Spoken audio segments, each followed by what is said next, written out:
Hi there, this is Math with Mrs. Fish. My name is Laura Fisher, and I'm a math teacher, and this is an example lesson that your sixth grader can expect to see. The lesson is on reading large numbers. A lot of times I've experienced where students have been unable to read a number that goes beyond a million, is generally where I see students running into trouble. And this is why I don't teach art. This is why I teach math. But I needed an iconic figure that uses only goes only by a first name. And so I posted something on Facebook to have my homeschooling friends ask their kiddos, their middle school kids, who goes by a single name. And I'm not going to say who this one person is. I'm hoping that you'll pause the video and show it to your middle schooler and see if they can identify actually all of the faces. And hopefully, the first one should be very recognizable. We're going to be talking about, we're going to relate this to numbers, but I wanted to do this here. And one of the issues that I have is I can't just pull images from the internet because I am doing something that I am selling. There's copyright issues, so I had to draw my own faces, and you'll see in a moment how this ties into the math. But I hope it's obvious that this is Abe Lincoln. His first name Abe, last name Lincoln. Again, I'd love to know if your kiddos know who this is. If you're of a certain age, that's Charlie Chaplin. And I'm old, but I'm not old enough to remember seeing Charlie Chaplin movies. Or seeing this guy. This is Groucho Marx. And I wanted to talk about the word iconic. I put, and we'll get to those caricatures in a minute. This is actually can be a great little enrichment activity with your homeschoolers. It's one of the things I love about homeschooling is whether somebody is iconic, widely recognized and well established. I am not from the era where I watched Groucho Marx or Charlie Chaplin, and certainly I'm not old enough to remember Abe Lincoln, but there are some people who transcend time. And you can actually have a discussion with your middle schooler about the figures that will transcend time. And hopefully they might pick up, that's some kind of white hair there, but this is pink. So out of all the suggestions I got, I grabbed onto Pink, who goes by just the name Pink. I couldn't tell you what her last name is. Reading a large number. If we break this down, a student should be able to read this number here, 123. This one, even though it has a 0 in the front, we should be able to recognize that it is a 67. And the same thing here, that this is the number 5. If you can read a 3-digit number, then you can read really long numbers like this. You have to be able to know the place values. You want to look at it before you try to read the number. Excuse me while I grab a different color pen here. This is the ones, tens, hundreds. Then we get into the thousands. And by the way, the students would have this as a page, a note page. This is the millions, billions, and trillions. Before you try to read a number, you kind of need to gauge those place values so you know what you're talking about. But if you can read a 3-digit number and you know the place values, you can read this really big number. And the way we think about this is first name, last name. This really big number starts with a 3-digit block right there, 123. Its first name, we can think of this as a group of people in a row. The first name is 123, the last name is trillion. The next block of 3 digits, 456.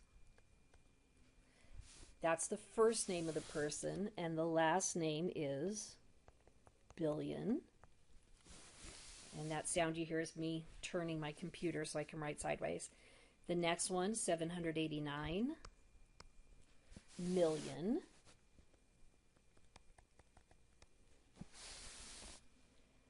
98. We don't say 098. We just say 98 is the first name. 1,000 is the last name.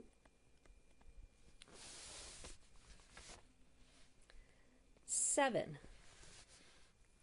That is like pink.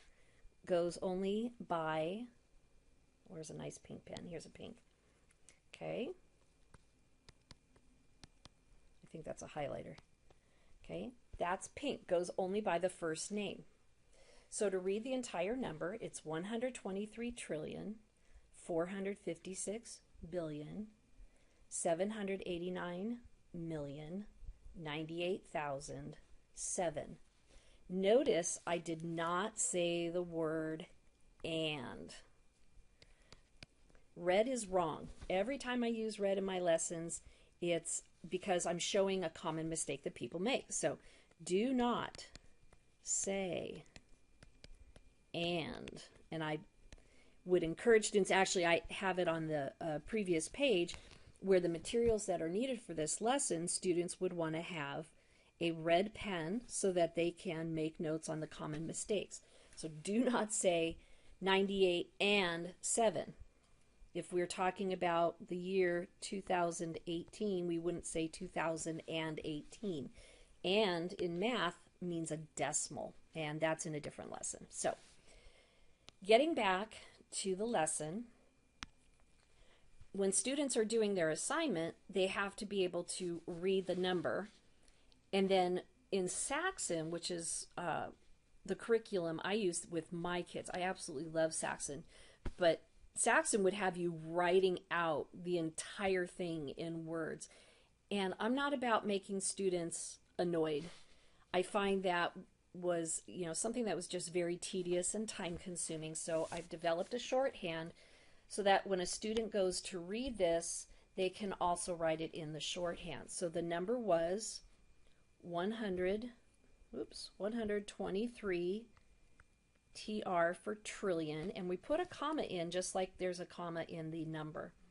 123 trillion, 456 billion. I use a cursive B because my B's look like sixes sometimes. 789 million, 98,007. And that's reading the number. The curriculum then goes into an example that the students tried during the class session. They can try it on their own and then check to see how they did. So I would have them going through and reading this and trying to write it out using that shorthand. And I would give time, and I would typically shut up so that the students can think. And then I'd look it over with the students so that they can check how they're understanding. So I have to look again, thousands, millions, billions, trillions. So this is another number that's in trillions. 987 trillion, 654 billion, 32,001. We have the zero placeholders here in the thousands column, and we just skip right over those. And then again, in transcribing that, 987 trillion, 654 billion, 32 million, 1. And I'll go ahead and write the word 1. And that's just a quick demo there. You can see how it's pretty simple to put together a lesson, actually a session that has 4 lessons in it. There is another part to this lesson, but this is the one that was really useful because it didn't require a lot of prior knowledge. And one of the things that I like so much about this lesson is that it really opens up to some enrichment stuff. And it was really fun. As I was doing this, I was looking into the science of facial recognition, and it turns out there was this really great article. Let's see, I think I put the link up here. Yeah, I'll put the link that's up here. I'll put it in the comments for people to look at. But it's about how caricaturists, the guys who draw caricatures, I don't know how you say that word, they actually meet at a convention. And this guy that you can see right here, he's the author of the article, and he had a bunch of different caricatures made of his face by these artists that were at a convention. And it turns out that the way their brains work in picking out features on the faces is something that they're trying to use in artificial intelligence and facial recognition software. It was a really interesting article, really interesting about how there's a connection between science, you know, the STEM learning, and things that people do that really they think doesn't have anything to do with STEM. And it was just a really interesting article. It would be a great jumping off point to look at possible careers or what have you. I mentioned the word iconic. It would be really great to have a discussion with your kids about who the celebrities are today that will stand the test of time. So a little bit of vocabulary there. The fact that I mentioned or I have Groucho Marx in this list, and I'm really curious to know if your kids know who Groucho Marx and Charlie Chaplin are. Groucho Marx, boy, you can really have some fun looking at Groucho Marx quotes. Outside of a dog, a book is a man's best friend. Inside of a dog, it's too dark to read. And I think probably one of his most famous ones, I never forget a face, but in your case, I'll make an exception. I don't do impressions well either. And this one just cracked me up. I had not seen it before. The secret of life is honesty and fair dealing. If you could fake that, you've got it made. So quotations, I think, are so much fun, especially when it's somebody like Groucho Marx. So there you go, a quick little demo lesson. I do want to point out really quickly, mathwithmrsfish.com. And I really do try to make the lessons engaging. I send weekly emails to the parents with a heads up. Hey, we're going to be talking about unit prices. Take your kid with you when you go grocery shopping. Find the unit prices on the shelf price tags. Or things like, you know, these caricatures and Groucho Marx quotes. Some ways that you can extend the lesson into the other topics, language arts, so, social studies, and so on. And I think we can hopefully recognize that this lesson, this is a part of my gifting, is making things memorable, coming up with different memory tricks. They're called mnemonic devices. That's actually another thing you can jump off. I had to stop and think. Mnemonic, there we go. Devices. You can actually connect that to Greek mythology. I keep trying to scroll on the wrong spot here. Mnemonic devices. It's named for a muse called Mnemosyne.